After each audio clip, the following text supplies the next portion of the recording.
Umani ng matinding reaksyon online ng aktor na si Paulo Avellino matapos niyang ibahagi sa social media ang umano'y mga taong matagal nang nagvi-video at kumukuha ng larawan sa labas ng kanyang bahay.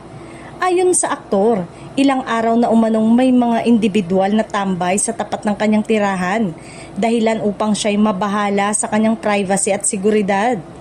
Hindi malinaw kung tunay na fans sa mga ito o mga content creators na nais lamang makakuha ng scoop tungkol sa kanya at sa napapabalitang kaklose niyang si Kim Chiu.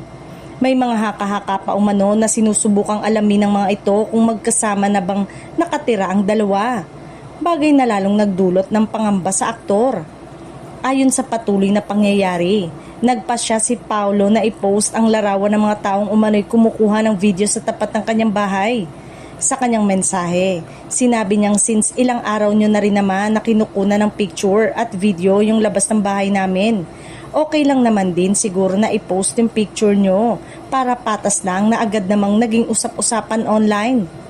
Nagpahayag ng suporta ang ilang maraming fans, lalo na ang mga taga-suporta ng tambalang Kim Pao. Marami ang nagpayo na igalang ang personal na espasyo ng mga artista at huwag abusuhin ang pagiging fan. May ilan ding nagpahayag ng pag-alala sa kaligtasan ni Paulo at hinimok ang publiko na magtakda ng malinaw na hangganan bilang tagahanga.